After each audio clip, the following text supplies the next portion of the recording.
¿Cómo están? Bienvenidos a la clase de economía y vamos a conocer hoy en día una de las potencias en el mundo en torno a la economía mundial, Rusia. Pero es importante decirles de que Rusia no siempre fue Rusia, no. Si bien es cierto, hoy en día Rusia es pues, digamos, el estado que le hace pare a Estados Unidos y que siempre entre los dos, ¿no? Surge esa especie de oposición permanente, de antagonismo político mundial, ¿no? Pero Rusia no siempre fue Rusia. Vamos a hacer un poco de historia por eso. La URSS, sí, la URSS. Rusia era integrante y capital de la URSS. La URSS significa Unión de Repúblicas Socialistas Soviéticas. Sí, y vaya que en su tiempo, estamos hablando de hace 2 siglos atrás, que comenzó con el imperio de los zares y que luego con la revolución de los bolcheviques se constituyó en un estado socialista, es decir, en un estado en el cual hacían prevalecer las ideas del marxismo, del socialismo, ¿no?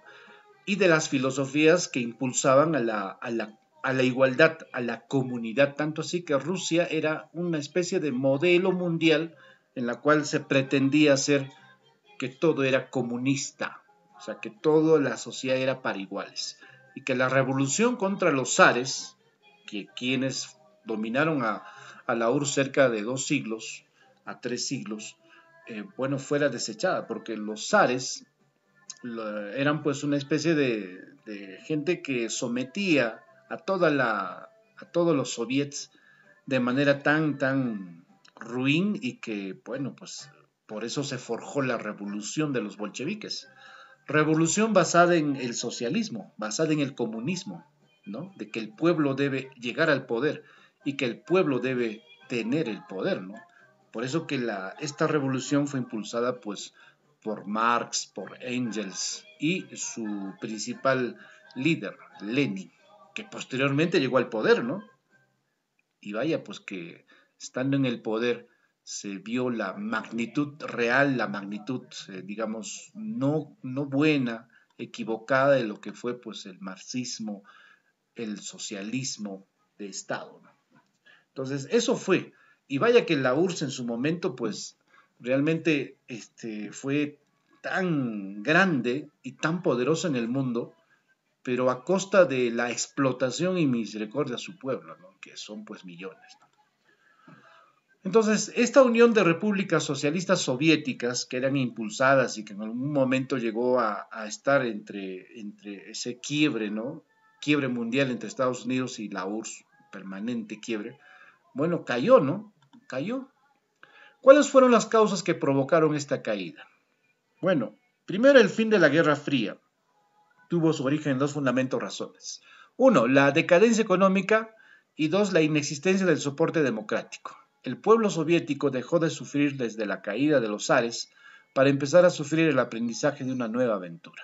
Entonces, primero, decadencia económica. Miren, en un sistema comunista, en un sistema socialista, es difícil mantener la economía, porque ésta se hace dependiente del Estado. O sea, el Estado es el que manda, el Estado es el que pone el precio, el Estado es el que pone, digamos, todo, controla todo la economía, entonces no es bueno, no es bueno. Y lo mismo pasa ahorita con países comunistas, como es Cuba, por ejemplo, o países de socialismo de izquierda, como lo es Venezuela.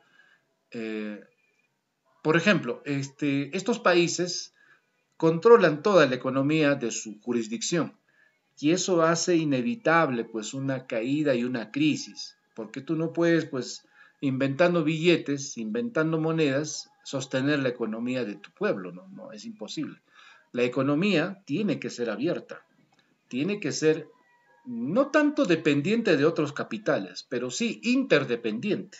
Así como yo te vendo, tú también véndeme, ¿no? ¿Ves? Esa es la idea de la economía global, ¿no? Y ese es el triunfo de la economía capitalista, pues, ¿no? Entonces, que como la URSS se encerró en sí misma y ellos inventaron y crearon alimentos para ellos, maquinaria para ellos, pero llegó un momento que era insostenible, ¿no? Y el pueblo se cansó, pues. El pueblo se cansó de que el Estado ni siquiera ya tenía capacidad de pago, ¿no? De sueldos. Por eso que hicieron entraron en una crisis y empezaron a objetar al sistema. Luego fue que no había soporte democrático, o sea, el pueblo no mandaba, el pueblo no elegía a sus gobernantes, sino que los líderes de la revolución, ¿no? Fueron los que sometían al pueblo, imponían al pueblo su voluntad y el pueblo tenía que obedecer. Pero llegó un momento en que ya pues el pueblo, las nuevas generaciones se cansaron de obedecer y empezaron a hacer revueltas. Claro, la transición hacia la democracia no fue fácil, pues. Hubo muchos muertos, miles de muertos, para que la URSS pueda simplemente llegar a su fin. Y vaya que llegó a su fin, sí, llegó a su fin.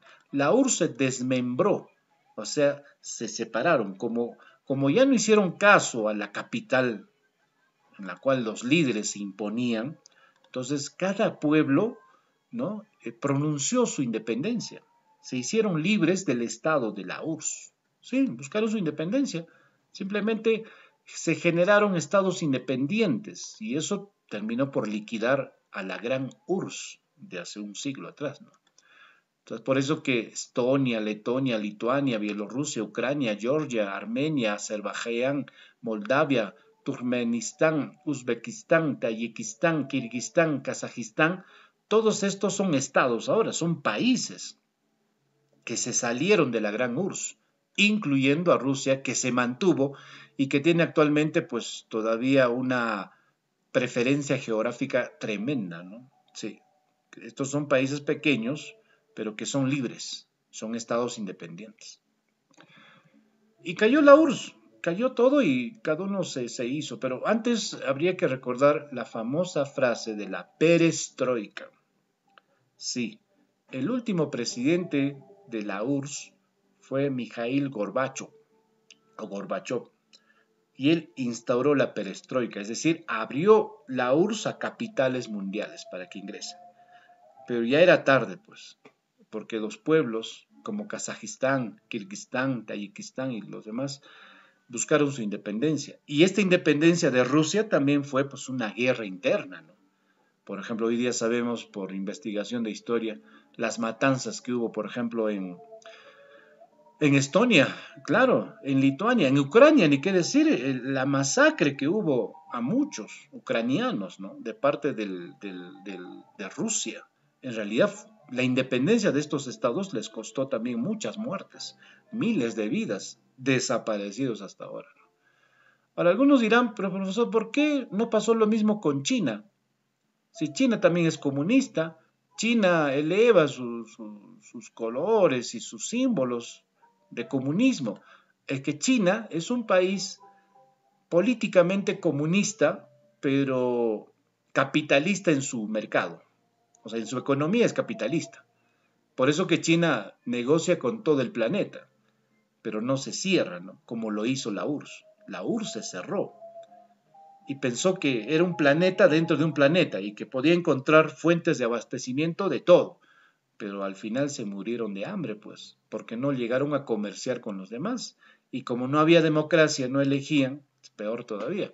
En el caso de China, China es, pues, o sea, en China todos tienen empleo, todos tienen algo que hacer, porque están vendiendo sus productos a todo el planeta. Sí, es un régimen comunista, ¿no? Pero que ya hay hoy en día, hay varias voces, ¿no? Miles de voces que ya están pidiendo un cambio de sistema a China, ¿no? Pasarse al sistema democrático. Eso también ya va a ser una especie de transición inevitable que se va a dar. Eso es Rusia. Miren, Rusia abarca hoy en día todo esto. Todo esto es su geografía de Rusia, que es realmente tremenda. Claro, es tremenda Rusia. A pesar de que hubo estados que se fueron, estados que se independizaron, pero Rusia sigue siendo, digamos, una potencia en geografía.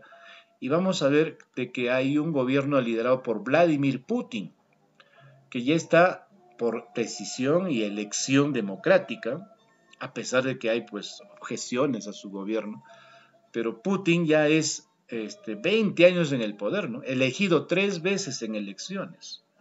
Tuvo un inicio desastroso, ¿no? Un manejo de la política internacional grave y un manejo de la política interna grave también al inicio, pero después Putin ya se armó bien y hoy en día es el líder indiscutible de Rusia, a pesar de sus objeciones que le han dado, ¿no? Acerca de ciertas desapariciones, ciertos asesinatos mandados a hacer supuestamente, ¿no?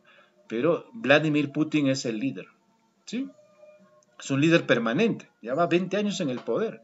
O sea, él ha negociado en nombre de su país tratados de libre comercio con Estados Unidos, con 3 presidentes distintos, ¿eh? Con Trump, con Obama y con los Bush. Miren, él ha quedado y sigue ahí. Entonces, Vladimir Putin es indiscutible dentro de su liderazgo como presidente de Rusia. ¿Dónde está ubicado Rusia en la cantidad de población? ¿Cuánto es el mercado ruso? Bueno, como ustedes verán aquí, Rusia representa actualmente 142.500.482 habitantes. Sí, es un país grande. Y es un país que tiene también un mercado grande al cual hay personas que nosotros podemos venderle nuestros productos. Es por eso que las actividades económicas de Rusia son estratégicas, porque es poder mundial. ¿Por qué los Estados Unidos de todos modos se sientan a conversar con Rusia? ¿Por qué China considera a Rusia su aliado? Vamos a conocer el porqué. En principio, porque Rusia es el tercer país productor de petróleo, detrás de Arabia Saudita y Estados Unidos. Y tú sabes que el que tiene petróleo tiene el poder. Claro, tienes petróleo, tienes para movilizar tus industrias a bajo costo y tienes para vender petróleo a los países a alto costo. ¿Ve? Eso es vital dentro de la economía rusa, por eso son potencia. Su producción supone el 18% de su PIB de Rusia y el 80% de sus exportaciones. O sea, Rusia, ¿qué nos vende? ¿Y qué vende a los países? Petróleo. Pero ese petróleo está derivado, ¿no? Tiene sus derivados, ¿no? Gasolina y otros más, que son importantes para todo proceso de producción industrial. Hoy en día las industrias, en su gran porcentaje, dependen del combustible generado a partir del petróleo. ¿Qué más? Gran parte de las divisas que necesita Rusia para comprar en el exterior dependen de los ingresos de la venta de petróleo. Claro, Rusia vende petróleo y tiene. El 60% de los recursos está ubicado en los Urales, Siberia Oriental y el lejano Oriente. ¿Qué les parece? O sea, Rusia tiene dentro de sus dominios, ¿sí? Toda esta zona tiene pues bastante abastecimiento y tiene reservas de petróleo tan fundamentales para su economía, ¿no? Entonces Rusia está muy expuesta a este factor en su estructura productiva, del que dependen muchos gastos del Estado. O sea, Rusia, al depender del petróleo y que tiene en sus tierras petróleo, entonces es muy dependiente del petróleo. ¿Qué pasaría si poco a poco la energía híbrida se impone? Pues ustedes dirán, Rusia pierde bastante. Claro, pero recuerden que Rusia también está invirtiendo ya en energías solares y energías renovables. Las famosas eólicas, por ejemplo. O sea, Rusia tiene abundante esto. Así que tiene todavía futuro, por supuesto que tiene futuro. Tiene toda una materia prima interesante, ¿no? En toda su geografía. Así que Rusia seguirá siendo también el que marque la pauta a nivel mundial, ¿no? Es inevitable. O sea, alguien que niegue y diga que no, Rusia de acá a 10, 20 años será absorbida, es mentira. No. Aparte de Estados Unidos, si Estados Unidos es potencia, es por su poderío militar y por su dólar, que de una u otra manera se ha convertido en la moneda internacional. ¿Y Rusia por qué entonces potencia? Es que Rusia también, producto de la URSS, tiene energía nuclear y tiene plantas nucleares y por lo tanto tiene armamento nuclear. O sea, si hablamos de países bien armados a nivel mundial, el primero es Estados Unidos, el siguiente es Rusia. Y tú sabes que aquel que tiene el arma, aquel que tiene el fusil, tiene el poder. O sea, es por eso que Rusia juega en la grande liga del estamento mundial, ¿no? Por su armamento, por su petróleo y por el territorio que tiene, ¿no? A ver, vamos a ver qué es lo que tiene Rusia, aparte de, qué es lo que más vende Rusia, aparte de la situación del petróleo. Materia prima, minerales, productos minerales, ¿ven? Productos de combustible y energía, metales y artículos de metales, productos de la industria química, caucho, maquinaria, material de transporte, medios de transporte, piedras preciosas, metales, artículos comestibles, productos alimentarios, productos de la industria de papel y la celulosa, madera industrial, otros productos, productos de cuero, peletería, tejidos, artículos textiles y calzados. Bueno, entre Rusia y el Perú hay un acuerdo comercial, por supuesto. Tenemos tratado de libre comercio con Rusia, por supuesto. ¿Cómo vamos a permitirnos no jugar con uno de los grandes? Por supuesto, tenemos que tener un tratado de libre comercio, claro, porque a pesar de su distancia entre Perú y Rusia, que es extremadamente, es un viaje, pues, caramba, que abarca varios días. ¿Cuál es y qué es lo que como Perú, como Perú y Rusia tenemos, ¿no?, como elemento importante? Importaciones de Perú a Rusia. A ver, el 85.8%, dice, son productos alimenticios y agrícolas. ¿Qué les parece? ¿No? Alimentos y agricultura. El 4.3%, industria química, textil del calzado. El 2.6%, maquinaria, equipamiento y vehículos. 1.6%, metales, ¿no? Y 5.7% otros elementos. Esa es la situación nuestra en torno a Rusia. ¿Qué es favorable o desfavorable?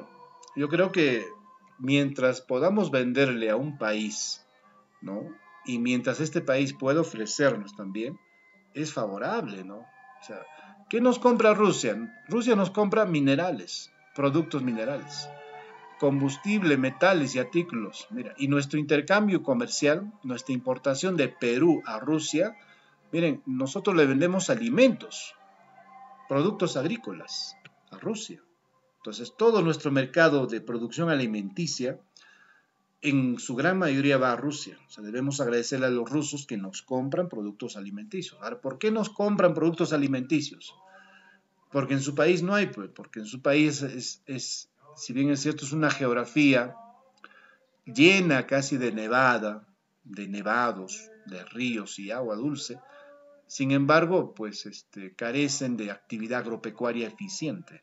Como carecen de actividad agropecuaria eficiente, pues, ¿qué le compramos a los demás países? Principalmente al Perú, le compramos productos alimenticios, ¿sí?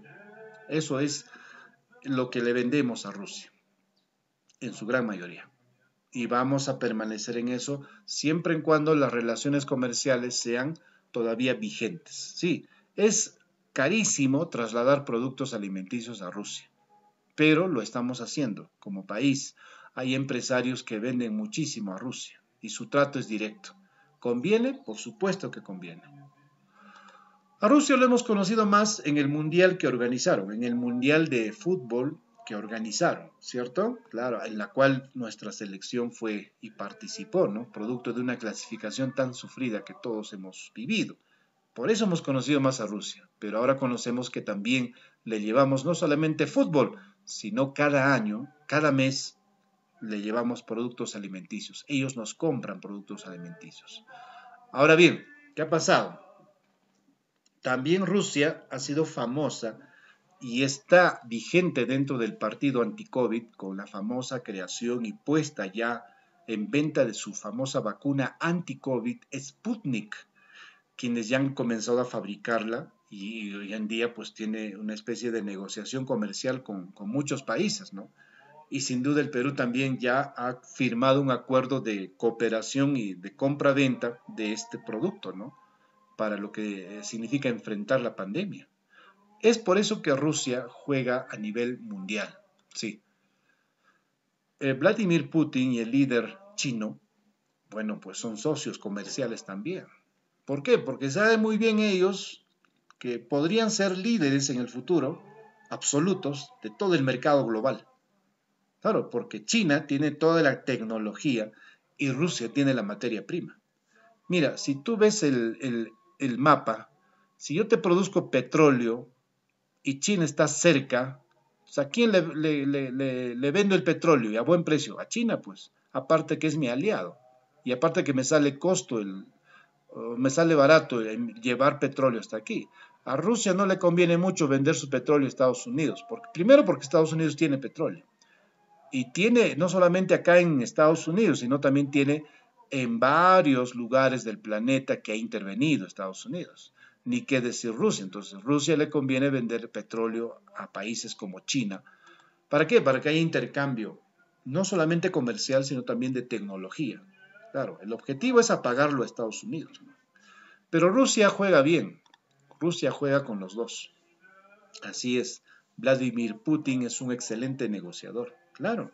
Así como conversa y trata con los chinos, también conversa y trata y queda con los norteamericanos. Eso es. Al final, miren, es un tema como han notado, es un tema de juego de capitales, ¿no?